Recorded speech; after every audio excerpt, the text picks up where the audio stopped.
A certain amount of hype has surrounded crime scene and crime lab jobs on TV and in movies for quite some time. We know that these personnel take pictures, put down little yellow numbers to mark evidence, and analyze DNA and fingerprints. This is the exciting, flashy stuff with which we have all become familiar. However, there's more to the science of forensics than what we see in the media. Here is some equipment used behind the scenes that you may not have known about. Number 10. Amido black and leucocrystal violet.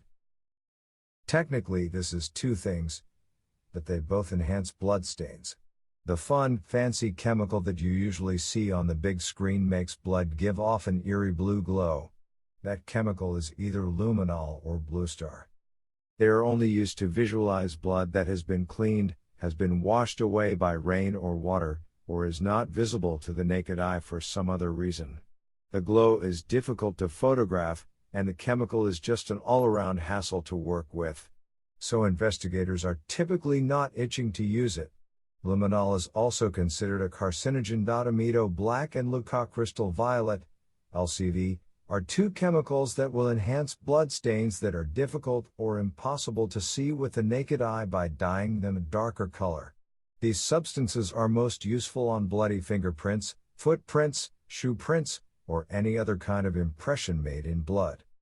The practical difference between the two is that amido black needs to be rinsed. Otherwise, everything it touches will be dyed a dark blue.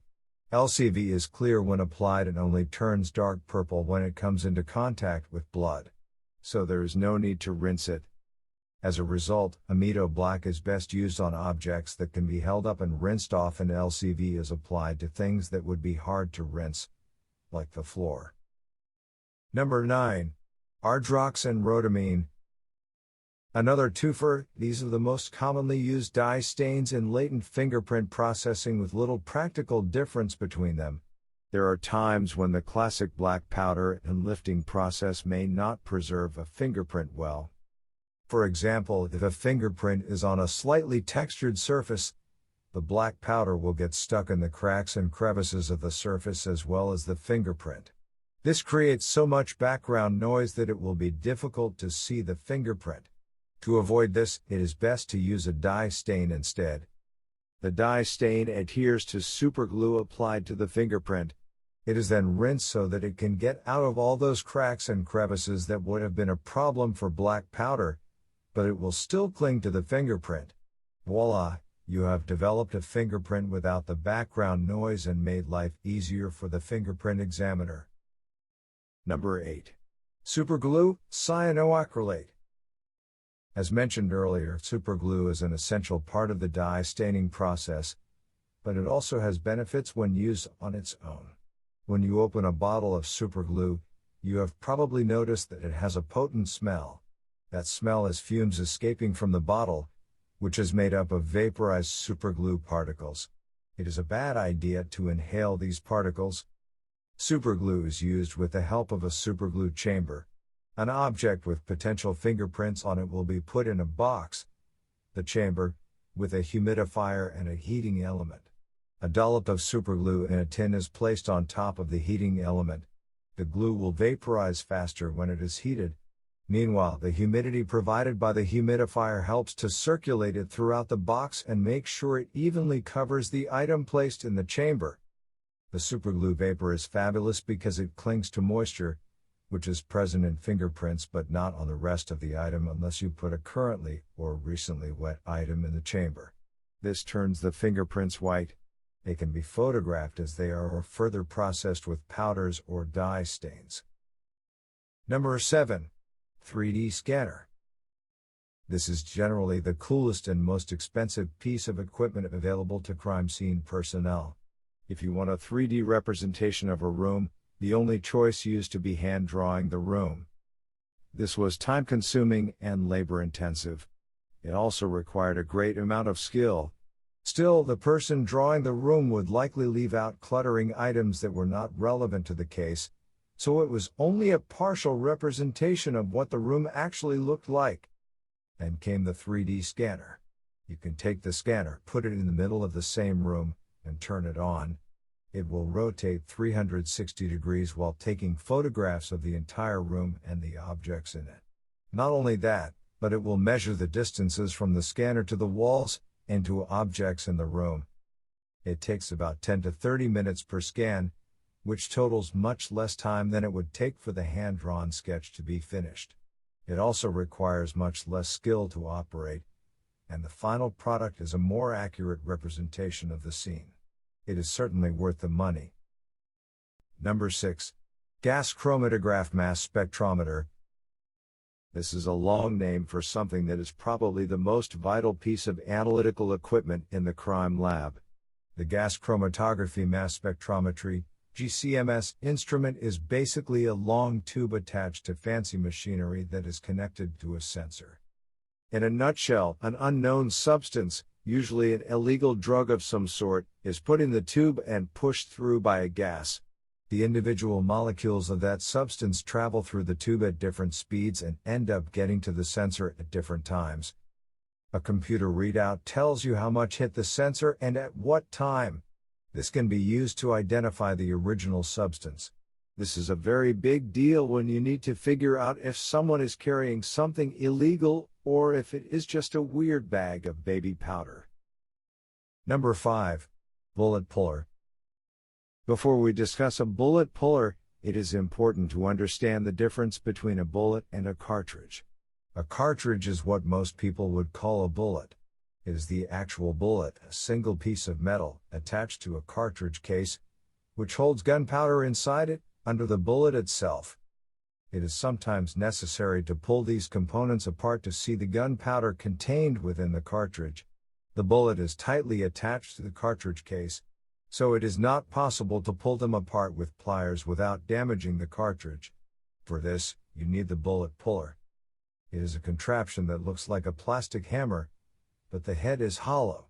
The cartridge is loaded into the head of the hammer, and then it is whacked against the floor.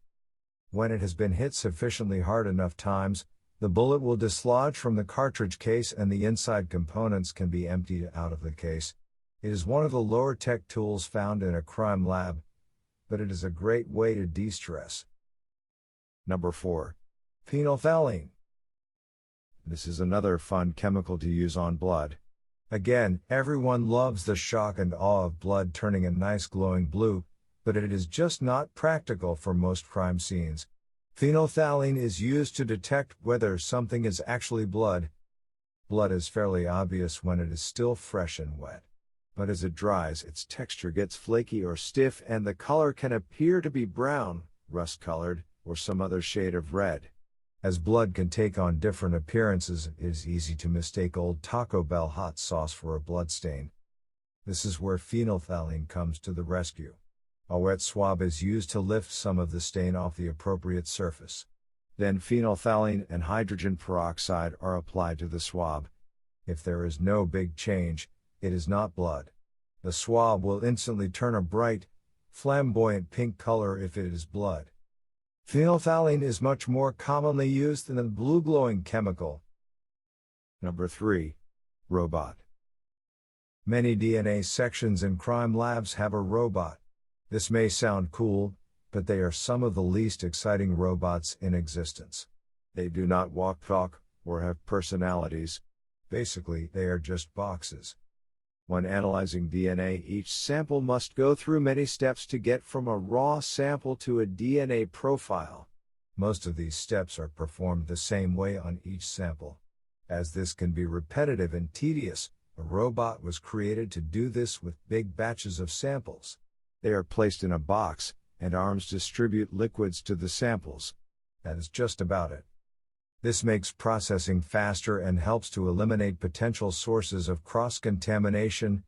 If the person performing these steps sneezes, he could contaminate the sample with his DNA.